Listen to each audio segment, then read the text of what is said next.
हेलीवेयर हम लोग कर रहे थे complete Indian geography for government exam. और पिछले लेक्चर्स में हम लोगों ने डैम्स इन इंडिया के दो डैम्स के बारे में बात कर ली थी, भाखड़ा डैम के बारे में और नागल डैम के बारे में, और एक जम्मू कश्मीर का डैम के बारे में बात कर ली थी। और आज के लेक्चर में हम लोग उसके आगे बढ़ते हैं अपने लेक्चर की ओर। तो भैया स्टार्ट करते हैं अपना लेक्चर बिना किसी देरी के। और मैं आपको हाँ एक इन्फॉर्मेशन दे दूं कि भैया हम लोग इससे पहले ही अपने काफ़ी लेक्चर कंप्लीट कर चुके हैं। तो प्लीज़ यहाँ से मत देखिए, स्टार्टिंग से देखना स्टार्ट कर दीजिए। फर्स्ट लेक्चर से देखिए ज्योग्राफी, तब आपको और अच्छे तरीके से समझ में आएगा ये लेक्चर्स।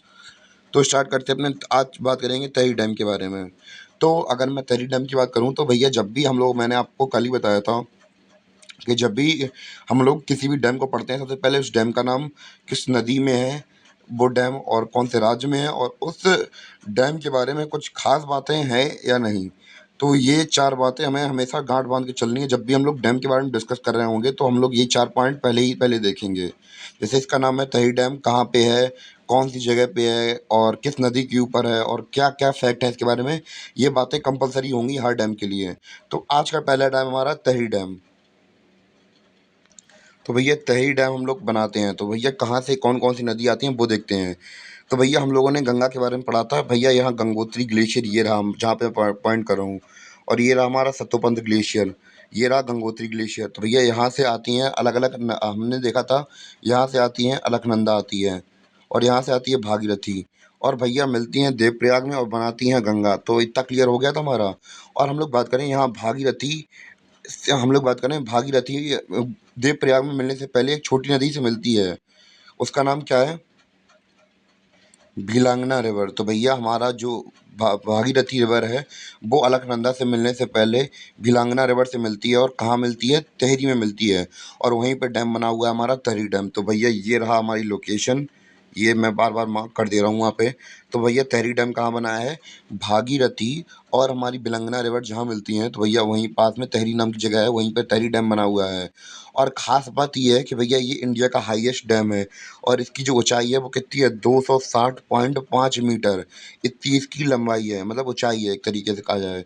तो इतना क्लियर हुआ या नहीं हुआ, तहरी डैम क्लियर हुआ या नहीं हुआ। तो भैया यहीं पे हमारा जो तहरी डैम था वो कंप्लीट हो गया। अब हम लोग बढ़ते हैं अपने अगले डैम की ओर।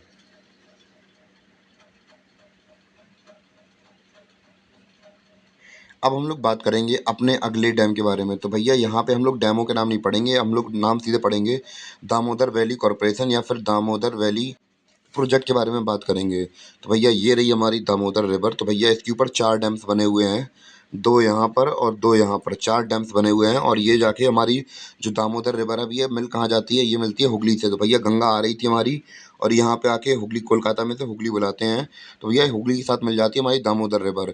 और इसी दामोदर रिवर के ऊपर हम लोग बात करें, चार प्रोजेक्ट बने हुए हैं हमारे, चार डैम प्रोजेक्ट बने हुए हैं। और इस प्रोजेक्ट का नाम क्या है, इन वाटर इन डैम्स का नाम क्या है, इसे क्या बुलाते हैं, दामोदर वैली कॉरपोरेशन या फिर दामोदर वैली प्रोजेक्ट बुलाते हैं। तो भैया इतना क्लियर हुआ या नहीं हुआ। तो ये दो झारखंड में और दो वेस्ट बंगाल में बने हुए हैं। और बस हमारे लिए इतना ही ज़रूरी था, इम्पोर्टेंट। और इसके बारे में हम लोग फैक्ट के बारे में बात करते हैं, क्या फैक्ट बनते हैं इसके बारे में, क्योंकि एरिया हमने डिस्कस कर ही लिया, और किस किस नदी के पर बने हैं ये भी देख लिया, और मतलब कौन से एरिया के अंदर आते हैं वो देख ही लिया। अब इम्पोर्टेंट फैक्ट बचते हैं। तो भैया अब हम लोग बात कर रहे हैं फैक्ट के बारे में। तो भैया दामोदर नदी के ऊपर ये चार डैम बने क्यों हैं। तो इस ये एरिया हमारा क्या है, नक्सल प्रोन एरिया है। तो भैया नक्सलवादी आपको पता होगा, नक्सलिज्म पता होगा, ये मैं उम्मीद करके चल रहा हूँ। तो भैया जो हाइडल पावर प्लांट है, तो भैया यहाँ पे जो नक्सल एरियाज हैं भैया, यहाँ पे जो सुख सुविधाएं हैं, रिसोर्सेज हैं, बहुत कम है, लिमिटेड होते हैं। इसलिए यहाँ पे पावर देने के लिए यहाँ पे ये प्रोजेक्ट्स वगैरह चलाए गए थे, और इसलिए ये चार चार डैम बने हुए हैं। और दूसरा भैया कि भैया फ्लड कंट्रोल, यानी कि हम लोग बात करें यहाँ पे ऐसे एरिया के अंदर बाढ़ बहुत ज़्यादा हमें देखने को मिलती है, इसलिए हम लोग क्या करते हैं यहाँ पे ऐसे डैम्स बना देते हैं जिससे कि फ्लड को कंट्रोल किया जा सके। तो भैया यहाँ पे हमारे जो दामोदर वैली कॉरपोरेशन या फिर दामोदर वैली प्रोजेक्ट था वो हमारा खत्म हो गया। उम्मीद है कि आपको इतना समझ में आया हो। तो हम लोग आप बात करेंगे हीराकुड या फिर हीराकुंड डैम के बारे में। तो भैया ये निकलती इस ये हम लोग बात करें पहले, महानदी निकलती है सिहावा रायपुर, यानी कि छत्तीसगढ़ के पास से निकलती है, और जाती है कहाँ पे, यहाँ ड्रेन हो जाती है बे ऑफ बंगाल में। और इसी नदी के ऊपर बना है हमारा हीराकुंड या फिर हीराकुड डैम। तो भैया इतना क्लियर हुआ, कौन सा डैम है, हीराकुड कौन सी नदी के ऊपर बना है, महानदी के ऊपर बना हुआ है। तो भैया दो पॉइंट हमारे क्लियर हो गए। तो हम लोगों ने देखा कि भैया इसका पुराना नाम क्या था, हीराकुंड, और नया नाम हो गया हीराकुड। तो भैया अब हम लोग बात करें कि ये कौन सी जगह पे है। उड़ीसा पे बना हुआ है, महानदी के ऊपर है। इसके फैक्ट के बारे में अगर बात करें तो फैक्ट ये है कि भैया इंडिया का सबसे लॉन्गेस्ट डैम है। वो भी कितना, 25.8 किलोमीटर का हमारा ये पूरा का पूरा डैम है। इतना डेटा क्लियर हुआ आप लोगों को। तो अगर आप लोग इसका अंदाज़ा लगाएं कि कितना बड़ा होगा ये डैम, तो आपका मेन सेक्शन कहाँ होता है, जैसे ये जहाँ के ये गेट वगैरह लगे रहते हैं, तो मेन सेक्शन ही कितने किलोमीटर का है भैया, जहाँ पे गेट लगे होते हैं वही कम से कम 4.8 किलोमीटर का है। तो वो खुद सोच के देखिए पूरा डैम कितना बड़ा होगा। केवल मेन सेक्शन जहाँ पे गेट खोले होते हैं तो भैया वही 4.8 किलोमीटर का है। तो भैया मेन सेक्शन तो फिर बड़ा होना ही होना है। तो ये हम लोगों ने डैम का स्ट्रक्चर बना दिया है यहाँ पे। तो इतना बहुत क्लियर हो गया होगा आप लोगों को। और इसी आखिरी फैक्ट के साथ हमारा हीराकुंड या फिर हीराकुंड जो डैम है वो कंप्लीट होता है। उम्मीद है कि आपको हीराकुंड डैम समझ में आया हो। तो भैया हमारा अब अगला डैम है, वो वाला तो हमने कंप्लीट कर लिया हीराकुंड। दूसरा है नागार्जुन सागर डैम। तो भैया नागार्जुन सागर डैम के बारे में बात करेंगे। नागार्जुन सागर डैम। तो भैया ये हम लोग बात करें कृष्णा नदी के ऊपर बना हुआ है। तो भैया यहाँ से जहाँ मैं मार्क कर रहा हूँ, कृष्णा नदी हमारी यहाँ महाराष्ट्र से निकली, ये महाबलेश्वर से निकलती है। यहाँ जाती है जाती है जाती है जाती है और बे ऑफ बंगाल में पानी ड्रेन कर देती है। और यहाँ पे हमारा तेलंगाना और आंध्र प्रदेश के बॉर्डर्स के बीच में यहाँ पे आपको दिख रहा होगा, जहाँ पे ये सेक्शन मार्क्ड है, ये वाला एरिया ये है हमारा तेलंगाना और आंध्र प्रदेश वाला एरिया। तो यहाँ पे हमारा मार्क्ड है। तो इसी एरिया में हम लोग बात करें क्या है, ये डैम बना हुआ है नागार्जुन सागर डैम। तो इतना क्लियर हुआ।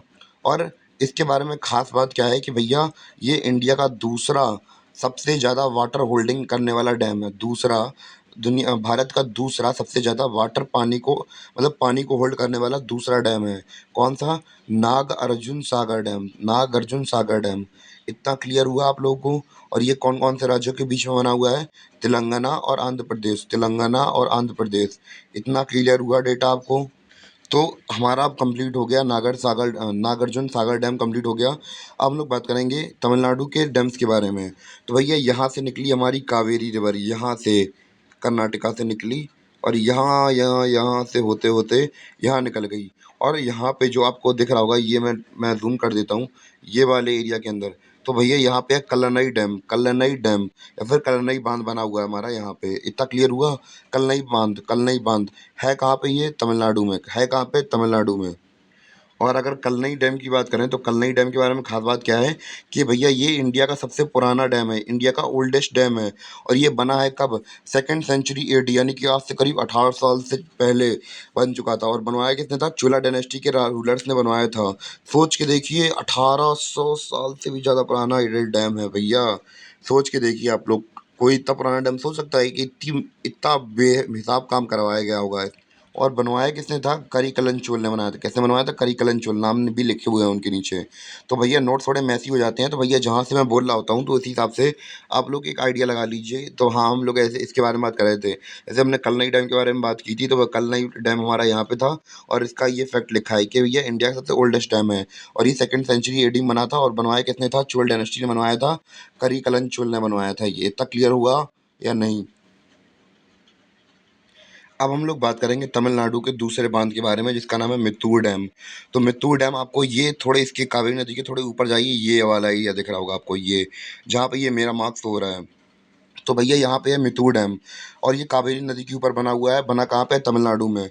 और ख़ास बात ये है कि भैया जो तमिलनाडु है उसका सबसे बड़ा बांध यही है। यानी कि तमिलनाडु का सबसे बड़ा डैम कौन सा है, मित्तूर डैम है। इतने पॉइंट क्लियर हुए या नहीं हुए। तो भैया हम लोगों ने तमिलनाडु के सारे डैम कंप्लीट कर लिए हैं। हमने कौन कौन से इसके तमिलनाडु के डैम पढ़े, कल्लई बांध पढ़ा, दूसरा पढ़ा मित्तूर डैम। तो भैया क्लियर हुआ या नहीं हुआ डेटा। अब हम लोग बात करेंगे अपनी दूसरी रिवर के बारे में। तो भैया यहाँ से आ रही है हमारी पेरियार नदी आ रही है। कौन सी नदी जा रही है, पेरियार नदी जा रही है। तो इसके ऊपर हमारा बना है इडक्की डैम बना हुआ है। क्या है, इडक्की डैम बना हुआ है। क्या बना है, इडक्की डैम बना हुआ है यहाँ पे, किसमें, पेरियार रिवर में। और दूसरी बात, इंपॉर्टेंट फैक्ट क्या है इडुक्की बांध के बारे में कि भैया भारत का सबसे ऊंचा आर्क डैम है। भैया आर्क क्या होता है, आर्क का शेप बना होता है। नॉर्मल डैम में स्क्वायर शेप बने होता है, इसमें आर्क बना होता है, आर्क डैम है ये। और इसकी ऊंचाई कितनी है, 168 मीटर है इसकी ऊंचाई। और बात की जाए भैया, ये रिलेटेड है किससे, यहाँ पे हम लोग बात करें केरला फ्लड वगैरह भी आई थी 2018 में, तो उससे रिलेटेड भी है। भैया इतना डेटा क्लियर हुआ या नहीं। तो भैया अब हम लोग पढ़ेंगे कृष्णा जो कावेरी नदी थी उसमें हम लोग बात करें कर्नाटका में 2 डैम बने हुए हैं। तो भैया ये रहा हमारा मैसूर शहर, यहाँ पे ये जहाँ पे हरे रंग का पॉइंट है यहाँ पे एमएस लिखा हुआ है, तो ये हमारा मैसूर शहर है। और अगर हम लोग बात करें कि इसके ऊपर 2 डैम बने हुए हैं, कौन कौन से डैम हैं, तो पहला हमारा कृष्णराज सागर डैम कावेरी नदी के ऊपर बना हुआ है, कर्नाटका में है। और दूसरा मैसूर के इस साइड पे राइट हैंड साइड पे देख रहे होंगे, तो भैया यहाँ पे आपको दिख रहा होगा शिव समुद्रम डैम दिख रहा होगा। अब हम लोग बात करेंगे ये 2 मैसूर के एक इस साइड पे एक इस साइड पे है, तो कर्नाटका में है, ये क्लियर हुआ या नहीं हुआ? और भैया शिव समुद्रम डैम भैया इसकी खास बात ये है कि भैया ये दूसरा ऐसा डैम था जिसने क्या की थी, हाइडल पावर जनरेट की थी। पहला वेस्ट बंगाल में थी और दूसरी कहाँ पे है, यहीं पे शिव समुद्रम डैम ने प्रोड्यूस की थी हमारी क्या हाइडल पावर। तो भैया इसी के साथ हम लोगों ने अपने कंप्लीट कर लिए, 8-10 डैम तो हमारे कंप्लीट हो गए और बाकी के जो बचे हुए डैम्स हैं वो लोग हम अपने कल के लेक्चर में निपटा लेंगे। तो हमने कहा था 13-14 अगर थोड़े बहुत एक्स्ट्रा भी करा दूंगा, 16-17 हो जाएंगे, जो कि इंपॉर्टेंट है हमारे एग्जाम पर्सपेक्टिव से, जो बार बार पूछे जाते हैं। तो भैया इतने बहुत तो हो ही जाएंगे। तो इतना डेटा क्लियर हुआ या नहीं हुआ आप लोगों का? तो भैया अगर क्लियर हुआ तो भैया कमेंट में एक बार लाइक का बटन दबा देना और एक क्लिक दबा देना और मीन कमेंट कर देना, जिससे पता चल जाए हाँ आप लोग कौन है। और मिलते हैं अपने अगले वीडियो में, तब तक के लिए बाय बाय।